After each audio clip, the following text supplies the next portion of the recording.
Oh, you're right. No Kuda.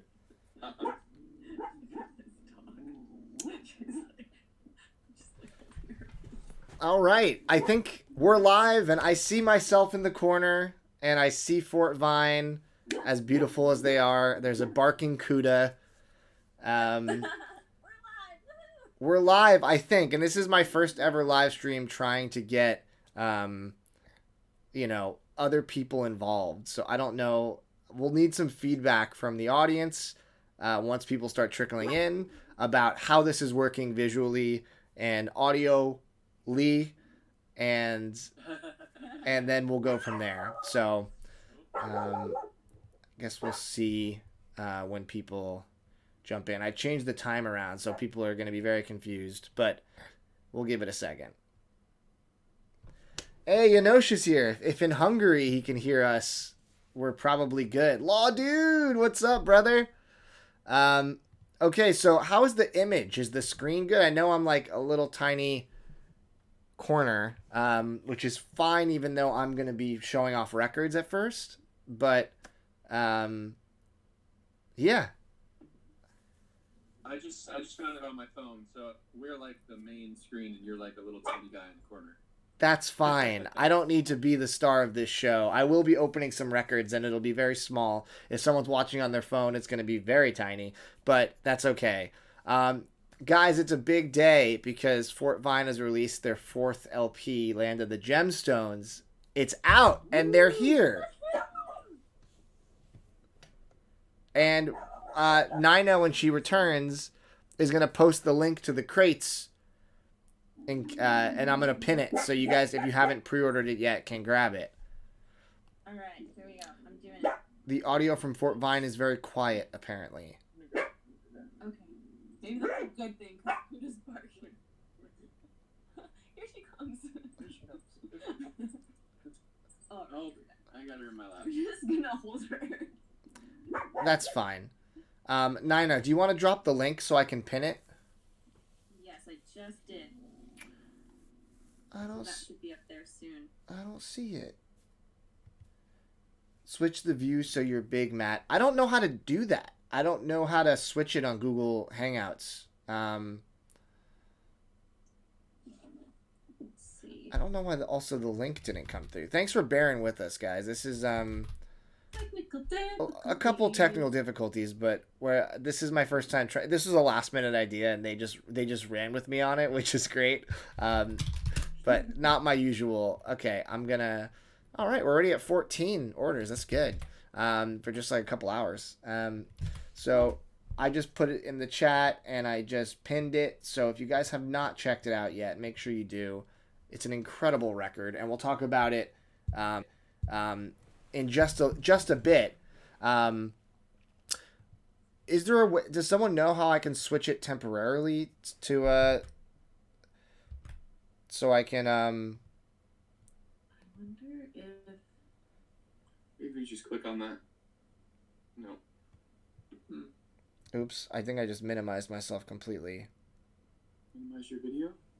What if we minimize? Would you... I don't know. Do you want to try? Yeah, we just tried it. Didn't really do anything. Didn't work. All right. Well, that's fine. We're gonna do a mini unboxing, and then we'll talk to Fort Vine about the new record, guys. So let me just kind of blow through these as fast as humanly possible, and maybe. I have an idea, Matt. Yeah. What's your idea? So the 3 dots on your screen. Mm-hmm. If you press on those 3 dots and then you say full screen, I wonder if that'll make you bigger. I don't think so. I think it just made the screen with you guys bigger. Oh. That's all right. Listen, I'm gonna blow through these. The more important thing is that the sound is pretty good, because everyone's saying that you guys were a little quiet, and I'm not sure why that would be the case. Probably because we're just doing this on my phone. Ah. We'll just get closer to it. Yeah, when you talk, just speak really. Paul just said he ordered. Thanks, Paul. Paul and I are going to be doing a video soon going over his collection, which I'm very excited for. So, Why can't I? These vinyl digital mailers are always so frustrating to open. All right. So first record we're opening is, I don't even know what this is.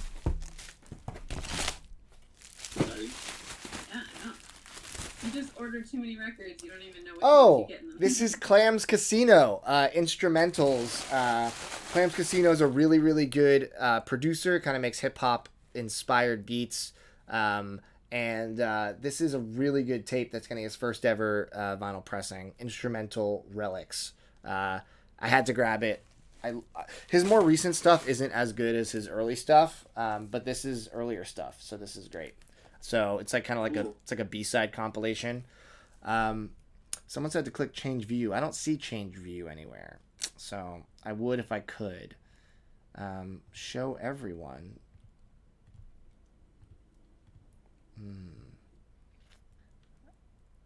That's host controls, maybe? That sounds like it would work. I don't think so. It should be in the ... menu. We'd rather see Nina than Matt anyways. Thank you, Adam. Very kind. Aww. Very, very kind. I have to agree with that.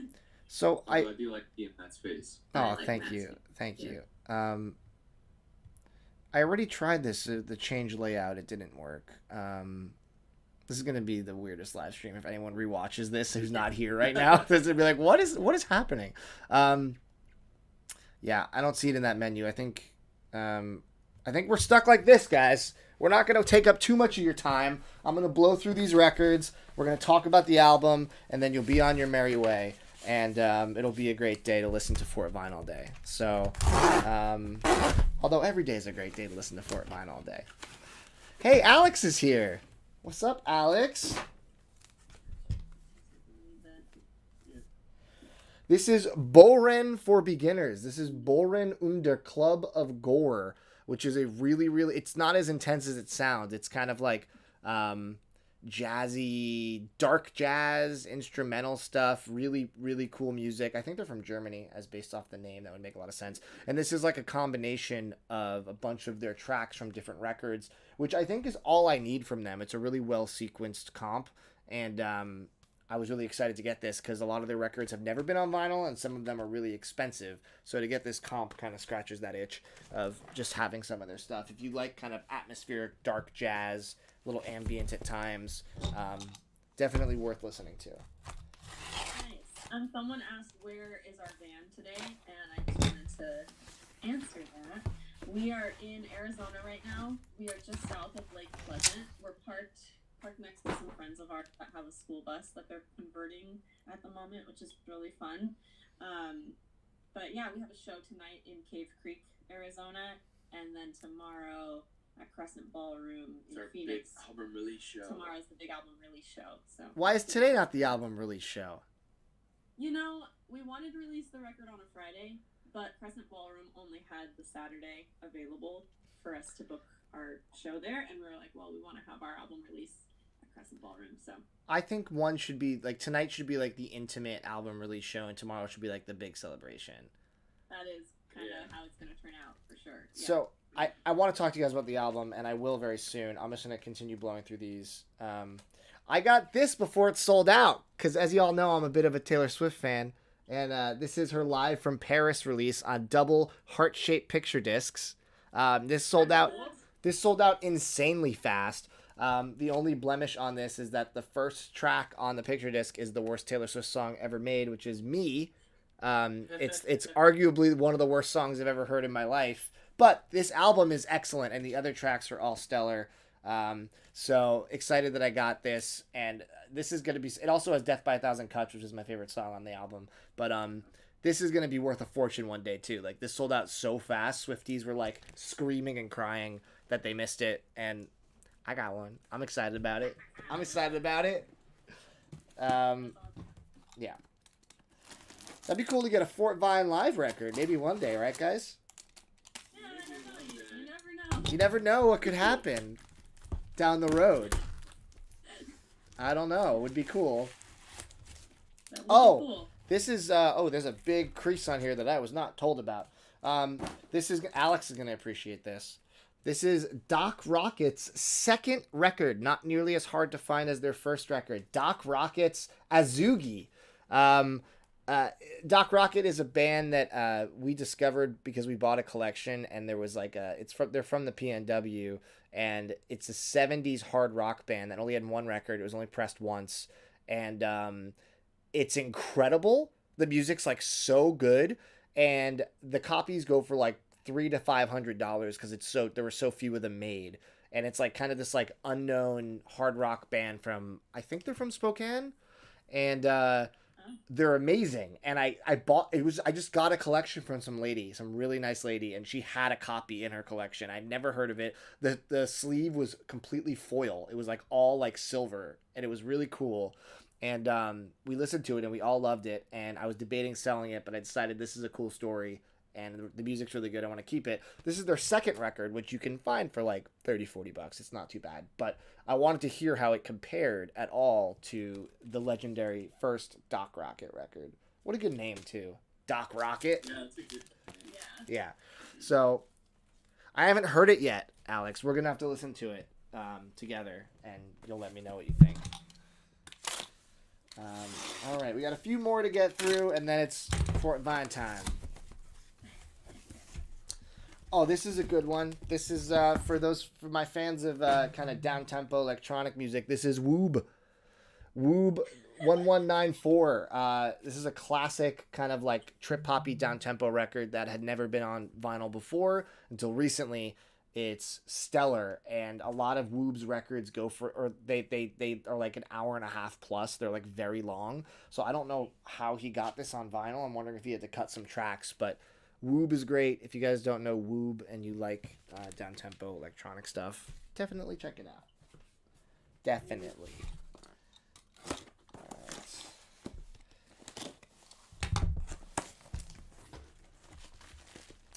All right. I ordered 2 records from a guy on Discogs, one for me and then one for the store. The one for me is Action Bronson, White Bronco, which was a... if you guys don't know Action Bronson, he's an amazing rapper. He's an ex-chef turned rapper, and he raps about food and cars, and it's amazing. And this is a release he only sold a limited amount on his site and only at shows when he was touring for this tape. Really good tape. I have basically all the other Action Bronson stuff, so I had to get it, and I missed all the other drops. And then someone was selling it on Discogs for like $100 less than everyone else was, and I was like, okay, this seems like too good to pass up. So I got that for myself. Then I got this for the store, Mac Miller, Good AM on silver vinyl, I think, because every week I get like 5 people being like, do you have any Mac Miller? And I'm like, no, but now I will. And I got it for a good deal compared to what it goes for. It's actually a pretty rare record. So, Mac Miller, finally we'll have one for the store. Yeah, all right, we got 2 more.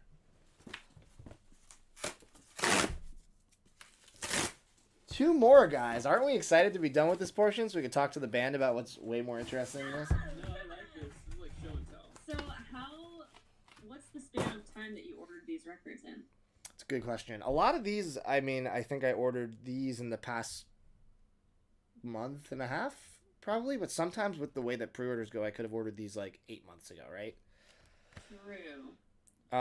This one I don't have too much to say about it. This is the second one I've unboxed. I got 2 variants of it. It's the Backseat Lovers, their record When We Were Friends. I have some customers at the store that really, really are into this band, and I got one of the variants before I saw the other one come out, and I like the other variant more. So I ended up buying both, and I'm going to put the other one just in the store.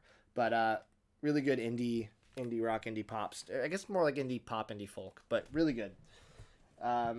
And then the last one here, never know what it could be. I don't even know how many people are in the room. No one's really talking, so it could have just completely emptied out as I just talk in a tiny box in the corner.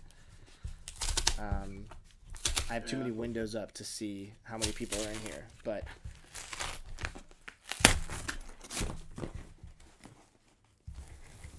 And... oh, we got some metal, of course. All of my latest unboxings have metal, because that's my new obsession. This is an Iced Earth record called Something Wicked This Way Comes. Really good thrash metal, and I think the variant's probably really sick. The variant actually looks almost identical to Stay Magical. Really? Oh, interesting. Oh, wow, yeah, very similar. Very similar. More matrixy. Yeah, so if you guys have been following TMR for a long time, Fort Vine's second record, Stay Magical, was the first record on my label, and the variant looked a lot like that, which is cool. Does it have anything to do with the Ray Bradbury book? Iced, did he write a book called Iced Earth? I don't think so. These guys have been around since Something Wicked This Way Comes. Something Wicked This Way Comes. Yes. I don't know. It maybe. I mean, I think that's a pretty iconic phrase. Yeah, they've been around since like the 80s, so who knows. All right, done with that, guys. That's what got you guys in here, and now I'm keeping you here to talk about Fort Vine's new record, which is amazing. I guess my first question for the chat is, has anybody listened to it yet? Because I know it's only been out for a few hours. If you haven't, that's fine. My guess is that Nick maybe has, because Nick was like one of the first to pre-order it. And if anyone has heard any of it, I'd love to hear your thoughts. And the band's here, so be as brutal as you want. I've listened to it about 400 times. I know. 400, that's it? Maybe more. I mean, honestly, guys, this album is fantastic. And the fact that you recorded this whole thing in your van is even more impressive to me. Oh, Nick listened to it, and it's amazing. Oh, thank you, Nick. You know, she sampled 5 songs, and it's great. Guys, just to reiterate, it's up for pre-order on vinyl right now for under 30 days, and then it's gone forever, and you can't get it. So you can go to the link. I pinned it on top of the chat, and I really recommend getting this. It's going to sound phenomenal. I guess, like, do you guys have any thoughts about the record that you want to share beyond, like, the blurb you sent, like, in terms of what it means to you, or, like, your favorite tracks from it? Yeah, I'll start. I think this record is so like close to my heart because it's the first one where we've done in our own home. Yeah. so to speak. Mm-hmm. Like the first record we did, we recorded in New York City in our closet. So we kind of in our home. The second record was Stay Magical. We did that at my mom's house in the Catskills, upstate. Mm-hmm. Then the record after that, we did in our bass player's mom's house in Colorado. Kenny, yeah. Primordial Mirror, we did in Nina's parents' retirement house in Arizona. That was during lockdown. So we've done it we've recorded our albums in like our prospective parents' houses. Yep. But this one is like in our own home. Yeah. And that being said, like we've been all over the country recording songs. So we have some songs that were recorded up in Flagstaff, in Sedona, in Washington State, in New York State, in Texas, like basically all over the country. Wherever our van was parked and it was quiet, we were recording. Yeah, over the last like year and a half. So this album has been like a long time in the making because we've been traveling so much, and we just had to find time whenever we could to track this whole record. And honestly, like some of the songs, we would track it and then we would play live those songs, and they would morph into something new as we've been playing them live at our shows. So like on a couple of tracks, we actually went back after the song had been tweaked a little bit just from the process of playing it out in front of live audiences all the time, and we re-tracked it, like re-recorded it. So which songs on the album are new? Now Is the Time is a completely different version from the single that we released. Land of the Gemstones is completely different on the album than it is as a single. So if you like go on like whatever streaming platform you like to listen to music to, the singles that we dropped are different recordings than the versions on the album. Yeah, and that's pretty cool. I think I want to say this just because I'm a huge fan, as we've discussed, but did I turn you on to Jose Gonzalez, Trevor? I feel like I've been asking. Was it me? You probably did. Yeah. That's like part of my mission in life is to make sure everyone listens to Jose Gonzalez. And like when I listened to Now Is the Time, I was like, there is such like it's not like you're doing what he does, but it's like I said, it's like a cousin to that song. Like they have such a similar vibe and like the progression of the song. You guys take it further than he ever takes it by like having your moments of super high energy that he never reaches, but like the bridges and stuff like on that song, it's just like it has this energy of it. That's one of my favorite songs you guys have ever written. Honestly, it's so good. It's like Amnesiac, Radiohead, and Jose Gonzalez meets Fort Vine. It's brilliant. And yeah, I mean, like I think that you did a great job, especially thinking about vinyl for this release with sequencing. Because I think what's interesting is a lot of the time artists don't think about, oh, this record's going to be flipped halfway through and we didn't break it at a good time, but it's too late. I think that Matter of Perspective to start the album is, again, one of my favorite songs you guys ever done. And then Indigo to start side B is such a strong opener. Like, it's just, this is going to be such a joy to listen to on vinyl because both sides have this really cohesive kind of journey to them that don't feel like, oh, this was just randomly cut to change the disc over, you know? Oh, thank you. Thanks, Matt. Yeah, we definitely spent a lot of time thinking about that stuff. Yeah. And so did you, because I think we definitely picked your brain on that too. Yeah, but I think you guys landed on the final track list on your own in terms of what songs were included and the order of them. I provided some input, but I think you guys had the final say, and I think it was perfect. A couple questions in the chat right now. We have, says that it's spacious sounding. Everyone should record in a van. The Rolling Stones and Fort Vine, good company to be in. Wait, Rolling Stones did a record in a van? That's awesome. I had no idea. I feel like I've heard about this too. Maybe like early on they did some recordings, but maybe Janosch can provide some more context. Colin wanted to ask. He says Mushroom Guru is class. How do all your records sound so good? And I want to know too. How do they all sound so good? Aw, thank you. Jeez, well, it's just magic. I don't know.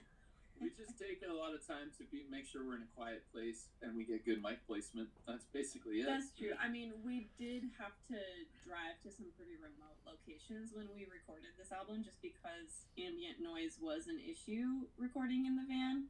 Like an airplane would fly overhead and we'd have to like stop in the middle of a take. Or our dog would bark. Or Pluto would bark. Oh, man. Or, things like that. Yeah. So, we'd have to turn off our fridge because it makes this like low buzz. Yeah. So if we were recording for over an hour, we'd be like, "Oh crap, we gotta turn the fridge back on, or else our food's gonna go bad." Yeah, there were many factors involved in the recording of this record that made it more challenging than records previous. But I'm glad that you think it sounds good. Thank you. Yeah, that means a lot to us. Janosch wanted to know how long you guys honed the songs before recording them. I'm sure that differs song to song, right? It does, but that's a great question. Some of them we were playing for, we were performing them live, probably for like 6 months, I would say, before we started recording them. Mm-hmm. And some of them we were writing them while we were recording them. Yeah. Like the last song on the album is called "You and I Are Light." I think we had written that like a couple days before we started recording it, so it differs a little bit. Yeah, and "March of the Wildflowers" was just because so many people at our shows compliment us on our whistling, and they were like, I could listen to a whole song of just whistling. And you're like, done. Careful what you wish for. It's a great little interlude. It's a full song despite being instrumental. Like it's a great track. I mean, is it technically instrumental if you use whistling? Is that vocals? How would that be categorized? I don't know the answer to that question. There's no words. I would say it's instrumental. Yeah. But I would agree. Our whistles are just instruments. Well, but that song we wrote like very shortly before we hit record and just like tracked it out. And that was actually that song I was messing around. So when I write music, I usually write the melody first. And so that melody, that da da da da da da da da, was stuck in my head, and I kept on singing it, but no lyrics were coming. And then eventually it got to the point where I was playing it so much, and there were no lyrics that I was like, let's just whistle. Yeah, and forget the lyrics. When we finally landed on that, we were just like, okay, let's just track this out and record it. I think we were parked in his mom's driveway when we recorded that. That's awesome. Do you guys have a favorite track each from the album? I know it's hard. Like, you just put out this whole body of work that's like so cohesive and beautiful, but like everyone has a favorite child, right? Like, you gotta like secretly. I think You and I Are Light is my favorite track on the album, and I'm glad that we ended it on that note. Just because I think the message of it is so needed right now for people to like remember how magical life is, because we get bogged down by stress and everyday mumbo jumbo, and so it's nice to just end the record with the reminder that like you're here because the sun is in the sky and it's shining on you, and it's shining on the plants and the animals, and like you're eating sunlight and you are sunlight. you're this light being having a human experience. Don't forget that. Yeah. So that's my favorite song. I think my favorite song is Matter of Perspective. That's my favorite. That one sort of just dropped in one day, and the whole song was there in like a matter of a half an hour or something. We were on a lake in Washington playing music, and it just came to us. So I love songs where that happens, where it seems like divinely, like a gift from the divine. Yeah. So that song in particular also is just such a classic Fort Vine song. Like, that could have fit on literally any record you've done so far, and I mean that in the best way. Like, it showcases your voices so well on that track. It's awesome, and also a great message too for these days. Beautiful. Okay, let's see. Colin said the 2 TMR releases are the two of the best sounding albums in his collection. I agree. Like, I can't believe how I mean, you guys, we get the records mastered for vinyl. You guys usually have your own people you work with. Most of the TMR releases are mastered through Crates' studio, but you guys know a lot of really talented people. And that being said, I think that the 2 Fort Vine records, I guess one of them wasn't Crates. So either way, the 2 Fort Vine records that are out, they sound incredible. And there's so many records that come out now that sound terrible. And this is like an endless wonder for me as someone who runs a small record label, how I could put out things that sound so good, and all these like major labels are putting out things that sound so muddy or so distorted or just like noisy, I wonder if that's because our music is less compressed and less limited than like most like big time albums, like big records. They want everything to sound like loud, and I wonder that must not translate very well to vinyl, or then that would make me think, well, they probably would just do a whole different mix for vinyl, but maybe they're not doing that. Yeah. I don't know. I don't know either. I would love to know the answer, because there's like, I have some labels that I love. Like, I'm going to put them on blast right now, even though I love this label. Like, Asthmatic Kitty puts out Sufjan Stevens records, and every pressing sounds terrible. And I'm like, this is some of the most beautiful music I've ever heard. Why can't they just press it? Like, why can't I press one? Let me figure it out. If you like, it breaks my heart, because like that kind of music is so subtle and contemplative, and to have a mediocre pressing of it really takes you out of the experience the artist is building, in my opinion. But basically, we're doing a good job, and we got to keep the train rolling. Do you stop listening to music when you're composing to avoid subconsciously taking ideas? That's a good question. That is a great question. That's a really good question. I've never even thought of that before, but no, I don't. No, we steal it all. Yeah. We never stop listening to music. We're always driving and listening to music and podcasts, and we definitely have records that become the soundtrack to the location where we're at, or like a moment in time, when you're like on a road trip and you listen to one album, that album becomes the soundtrack of those memories, So I'm sure there are motifs and ideas from other music that we listen to that shows up in our music somehow, but I actually love listening to other music, because that inspires me, or gives me inspiration or ideas, for, songs that we're working on, to be like, oh, maybe I can make it more like that song. Yeah. Not rip them off or Obviously, anything, but not trying to steal work it, from the inspiration, like that Jose Gonzalez song. I'm trying to remember which one it is. Dang it, I can't remember, but it uses the beat, the boom, dip, boom, dip, boom, dip, boom, dip, and I was like, wow, that's so cool. I love that reggaeton beat, like on like a folk song, yeah. Now is the time, you know, and so like it's just like borrowing or getting inspired by other artists. I think that every artist does that. Like there are so few, if any, artists where I look at them and I say I can't even think of where you were inspired by. Like unless it's so experimental that it's barely like it's just kind of noise or like drone. Like almost everyone wears their influences on their sleeve to an extent, and I think that's the beautiful thing about music is that there is a line between stealing and you know homage, but I do think that every artist, I mean like the Rolling Stones, they just like did all the blues stuff from like you know the decades prior, and like you know, right. Zeppelin, like all this stuff, like there's very obvious, not just to like genre, but to even specific artists that like they sound just like, but they did their own twist on. So I actually going to skip to Alex's question because I think this is a good addendum to your answer. What are some artists that inspire and influence you in general and may have influenced the songwriting on this album outside of Jose Gonzalez, like you mentioned? Well, I was extremely influenced by the Fleet Foxes record that came out, Shore. Also, we listened to that a lot. The Nathaniel Rateliff record. It's Still Alright. It's Still Alright. Is that what it's called? Yeah, it's like I think he released it as a solo. It's like the white cover.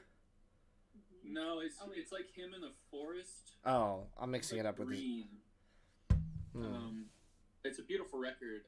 It's without the Night Sweats. And then Brent Cobb. I don't know if you guys know Brent Cobb, but he has a record. Keep 'Em on Their Toes is the title track off that. But yeah, I was inspired by a lot of these albums and records that sort of the songwriting stands on its own without a lot of production, which I ended up using a lot of production on this new Fort Pine album because I just love it. But when we play these songs live, that's not there. And so we wanted those songs to still be able to be performed live without a bunch of production to make it listenable. Oh, and Phosphorescent. Oh, yeah. I'm trying to remember. C'est la vie, yeah, that was a big inspiration. Edward Sharpe and the Magnetic Zeros have always been an inspiration, even though we're like very different from what they do. But we love their music. Yeah. Alex Ebert. Yeah.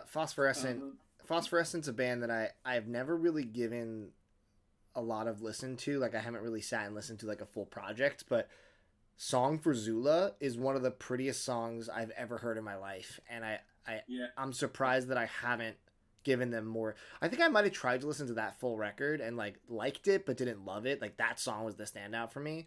But yeah, I should probably give them more of a listen if you guys say that this is they're fantastic. Yeah, I love his voice too. It's so I bought Trevor the vinyl of C'est La Vie for his birthday a couple years ago. Yeah, nice. Yep, we have our little vinyl collection going. Yeah, we can't keep it in the van with us, but we have it. So when we do have a house someday, oh my god, have our record collection. I can't wait for you guys to be able to actively listen to your own music on vinyl and hear how good it sounds. Nick asked if you have plans for a Northwest tour this year. Nick, yes we do. Oh yeah, we're coming to the Northwest. Be up there. We love it up there. We will be. So we don't have like any dates to announce yet, but we're gonna plan to be in Washington State most of the beginning of June, first half of June. And then we'll do like Idaho, Utah, Wyoming. Idaho, nice. In July and August, and then we'll swing back to the Pacific Northwest. Probably late August, September. Yeah, and then down the West Coast in October. So we will be in the Pacific Northwest twice this summer for extended periods of time. So my dream, and I think I've told you guys this before, and it doesn't sound like it's going to work based on what you just said, but the 1 year anniversary of the store is May 22nd, and on the 21st we're planning on doing like a huge bash. Like my goal is to get like a food truck and have like outdoor music all day and have like sales and crazy records in the store. It's going to be a fun time, but my dream would be after the day closes to end with a Fort Vine performance inside, but I don't know if you guys will be around. I feel like you guys are gonna. That can happen. We can make that work. Let's do that. Oh, all right, perfect. All right, done. You're booked. You're headliners. Yeah, I mean that would be a blast, and then we all go get Korean barbecue. Yes. Okay, cool. That's we'll have to talk about that more, but you heard it here first, folks. They promised. Shiz, can you pinpoint something specific that inspired you during writing this album's songs outside of the whistle request? Yeah, I think the whole lockdown and all of the fear that was sort of associated with that moment in our collective experience of reality sort of inspired a lot of music on the record. Also, our own sort of search within, to find inner awareness and explore our inside consciousness. That always has inspired our music, but I feel like we've been diving even deeper into that world. Yeah. After we released Primordial Mirror, and so that really inspires us too. Yeah. I can't really think of anything else. Yeah, my dad always jokes when we go visit with them and we do yoga or we sit and meditate. He's like, "On my yoga mat." He sings. It's really cute to hear my dad get into it. Yeah. Yeah. Yeah, that song "Now Is the Time" that was written. So last winter when we were writing and recording, I was doing a lot of meditation. I would do hours at a time and just sit on my yoga mat in silence and just sort of observe everything that was happening. And so that's where that song came from, just being an observer of the moment. Nice. Yeah. I'm gonna interject with one of my own questions before we get to the last couple. And again, guys, if you have more questions, drop them now. Otherwise, after this run, we'll probably wrap it up because Fort Vine's got to get ready for their show. But my question is, it's actually really funny because Yonosh just asked a question that's also kind of like a tangent to this. So I'm going to ask my question, and then we're going to ask Yonosh's question. My question is, who is Rosie Daniels? And Yonosh's question is, who is the Mushroom Guru? Both very good questions. Yeah. Okay, so we do know a very funny comedian, and I think Matt, you might know her too, in New York City, called Courtney Daniels. Do you know Courtney Daniels? I've met her, but I don't know her well. Okay, so I feel like Courtney Daniels was somewhere in my subconscious when I wrote Rosie Daniels, just because I don't know anyone named Rosie Daniels. Okay. And so, yeah, so that song is a funny story. We were out in the desert. I was messing around with the chorus to that song, which is, there aren't any lyrics. It's just, la da da da da, boom boom, la da da da da. And I was like, wow, that's fun. I want to make that into a song. And so I just started writing and sort of allowing lyrics to come out of me naturally, and I just started singing about Rosie Daniels, she's just a fictional character that came out of nowhere. And halfway through the first verse, I was like, am I really about to write a song about a fictional character planting corn in a garden? What is this? What are you giving to me, universe? And I was like, no, you know what? I should not stifle this inspiration. I'm just gonna write this whole song. I'm just gonna let it be what it is. I'm not gonna try to change the direction it's headed in, because that's when you block off the creative flow. And so I just went with it, and then we got a whole song about this fictional character. It's completely made up. So Rosie Daniels is just a made up character that loves to plant corn and then throw big parties and feed everybody in her neighborhood. So. It's such a fun song. That's what I was saying when I wrote my little blurb on Crates about how I felt about the album. I feel like this album, it has something for everyone who likes music and likes Fort Vine, because it has those kind of really spiritual, I call them light psychedelia, because they don't ever go too deep where you're like, where are we going? But it takes you on a journey, and they're very harmonic and beautiful and heady. You have all those tracks, but then you also have those really lighthearted, really fun tracks that are just very positive and in a time where we need a lot of positivity too. So I think it has a really nice blend, and Rosie Daniels is one of those songs that's just like, yeah, it's about a girl with some corn, but it's also like just so pleasant to listen to. It's a good storytelling track. Yeah, I love playing that song live because it just sort of puts everyone in a good mood. It's like one of those lip uppers, you know. Yeah. Oh, fun fact. We played a show in Eugene, Oregon. This would have been last summer, I guess. And the song had already been written, and we played that song at the show for a farmer whose name was Rosie. And I couldn't believe it. I was like, oh my gosh, this song is about you. You're a farmer and your name is Rosie. Her last name was not Daniels. Not yet. But she could always change it, though. Yeah, exactly. Truly about her. I derailed you, though. Who's the Mushroom Guru? I think I know the answer, but... Cool. Yeah, we've talked about this. So we, especially in Oregon, did Nick ask that one? No, the Enosh did. Oh, okay. Well, so I've been using psilocybin mushrooms sort of as like a therapy medicine, like a plant medicine to like learn more about myself, learn more about my spirit and God, and also to help like release certain things that I've been carrying with me since childhood or my adolescence. We like carry little traumas and little issues. So it's been an incredible tool to like, I'll have mushrooms, I'll go out, I'll meditate, and then I'll sort of like work through whatever needs to be worked through, or I'll just have fun. There was one journey where I was walking around in the woods naked. I mean, we were completely alone by ourselves. But like, completely alone, nobody around. I felt like at one with nature. Like it's the most incredible experience. But anyway, there was this. Actually, it was that journey that inspired this song. Come to think of it, I know the one you're talking about. So that was an incredible mushroom journey because I released this like toxic energy that I've realized that I was carrying with myself ever since I was in my adolescence, and then my clothes came off. And I was walking around in the woods, and and we were like deep in the woods. We were completely alone. It was the most gorgeous day. The day after that, I wrote a song, and so the Mushroom Guru is just the psilocybin mushrooms. Being a teacher, that's what the Mushroom Guru is. So it's just the little mushroom, and I view them as teachers whenever I take them and go on a journey.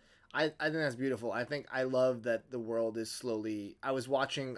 there's actually... I don't know if you guys watched John Oliver ever on HBO, but last week tonight he just did an episode about psilocybin mushrooms and like that like for therapy, and I mean, I knew a lot of it, but it was really cool to see it contextualized for like a mass audience like that, because the only reason that people thought they were bad was because of bunk and fake studies from like the 80s. Like there was, all of it has been disproven. Every single study that was negative, it was all a smear campaign. So I think that's super interesting to see the global consciousness shifting to being like, okay, this could be a tool for good, and it's not like doing crystal meth, or like it's not category, like it's not, they used to categorize them in the same way, and it's crazy. So definitely I'm on board with the Mushroom Guru. I'm a fan myself. And I honestly think that if enough people open themselves to the Mushroom Guru teacher, that it would heal so much of what's wrong in our civilization across the world. Imagine if all the great leaders of the world got together in a room and did mushrooms together. I feel like that's like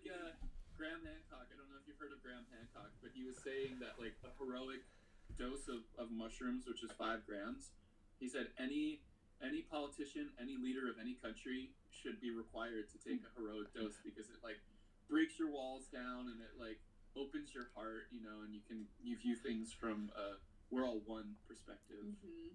Yeah, I think that will never happen, but I do think that as we inch closer, that would be great. Also, Trevor, I feel like 5 out of 6 stories about you end up with you with your clothes off. So just New Year's Eve 2011. Yep. Way too much tequila. Oh my gosh.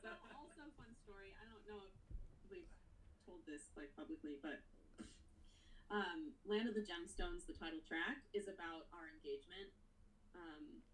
We got married 2 Julys ago, Yeah. Yep. Yep. So, but we got engaged in Kofa National Wildlife Refuge, which is like outside of Quartzsite, but we were out in the middle of nowhere and literally not another soul in sight. We were the only ones in the middle of the desert. And when we got engaged, we were standing by the fire and we were completely naked. Just out in the desert, just being naked. Yep. It's so nice. You should try it sometime. Maybe we will. Yeah. A few more questions. We have, do you guys listen to Brazilian music? And if so, any favorites? Ooh.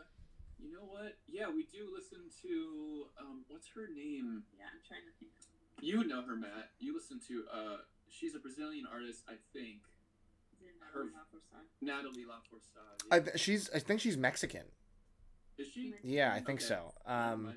But she's fantastic. Natalia Lafourcade. Does she sing in Spanish? Does she sing in Portuguese sometimes?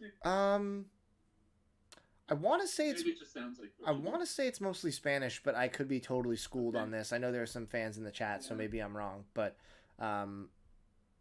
yeah, she's amazing. But I would love to give you guys some Brazilian recommendations because, as you probably know, I'm a big fan, and I think that honestly, I think I've said this to you before at some point. Maybe we were all like drinking, but I was like, I would love a Brazilian-inspired Fort Vine record, like a bossa nova Fort Vine record. It would be like, yeah, that'd be cool. I love the bossa nova vibe. It's so chill. It is, and like a lot of modern bands, like Kings of Convenience and stuff, they really kind of adapt the bossa nova rhythms and melodies and make it their own kind of like, you know. I think you guys would crush it. I think it would be great. So I'll have to send you some stuff to subtly, you know, gaslight you into making a bossa nova record. We listened to a bunch of Joe Beam, but that's about as far as our Brazilian inspiration goes. That's fine. I mean, Joe Beam is one of the godfathers of Brazilian music, so you're off to a good start there. Yeah, I'll send you guys some stuff. I like how Adam wrote the DEA just entered the. Yeah, that's a very Adam comment. Yeah, it's legal in Oregon now, so let the DEA come at me. But Paul's family has a beach cabin on the Oregon coast. If you want to do more backyard concerts, maybe you guys should sync up on that. Ooh, Send us an email or a message on Instagram. That's where we love to be. Yeah, cool. Adam also asked, May 22nd is a Monday, so Sunday will be the party because we have the whole parking lot to ourselves because our neighbors' businesses don't open that day, so I can literally take over the parking lot. So it's going to be... I love that. Yeah, so 21st will be the 1 year celebration. And then Brazilian music has so much inspiration, a whole new world will open up, and if you pair it with mushrooms, boom, the best album of all time. Watch out. Yeah. My goal for the next record, there's 2 records that are on my mind, and well, 3 with the bossa nova record. Well, that'll be the 3rd, right? But who knows? It could influence these other ones. Yeah. But one of them I want to record live with a full band. So that's all the records we've done, the Fort Vine records we've done have all been tracked. So like we'll do the drums first, then the bass guitar, then guitars and piano and then vocals, you know, all separate.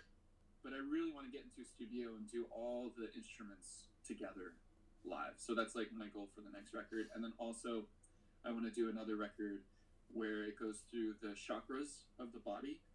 So it'll be 7 tracks and they'll just be called red, orange, yellow, green, blue, indigo, violet. And then each chakra, the energy of each chakra will inspire the type of sound and the type of energy of the song. Yeah, I don't want to cut your legs off of you, but I'm sure it's been done before. Yeah, I was about to say if you want to listen for inspiration for the concept, the band The Deer Hunter did something called the Color Spectrum where they kind of did that, and I believe Thrice did the Alchemy Index, which is kind of little EPs that are based on colors as well. It's a great concept, and I think you guys would really make something beautiful out of it. And I think like that's something that's so like personal to you guys too, and like your philosophy on life, that I think that I would love to hear your take on it. Yeah, that's awesome. It would be like a meditation album, like you'd put it on and you would meditate through and we would tune each color to the proper tuning that is associated with that energy center. which I don't know if those other records did that. No, probably not. No. Another fun fact about this new record is that the whole thing was recorded in 432 hertz. So the note A equals 432 hertz instead of typical, which is 440. Which is standard. Standard is 440 to the note A. But we tuned it down a little bit to 432, and the reason why we did that is because water resonates beautifully at 432 hertz. The earth is in harmony with that frequency, whereas it's not with 440 hertz. So you can go down many rabbit holes on YouTube about that, but it's supposed to be the tuning of 432 hertz is supposed to vibrate like with your body and the resonance of like material humanness and the earth better than 440, according to what we've learned. So that's why the whole record is tuned to 432. That's really cool. You guys put so much thought into this stuff, and I think that's why your music is it feels so full and earnest, is because you really you think about it more than just here are some notes and let's record it and put it out. Like, it's like there's so many layers to it, and I think that's why I love your music, and that's why I'm honored to get to keep putting it out on the TMR label. Thanks, man. Yeah, I love you guys, and congrats on the incredible new record. For everyone in the chat, if you haven't pre-ordered it yet, the link is pinned at the top. I also posted it everywhere that I exist, so go check that out. Yeah, guys, have an amazing show tonight. Thank you for joining me for this little Q&A impromptu. Hopefully everyone in the room enjoyed it. Yeah, I see that Janos, is that how you say his name? Janosch.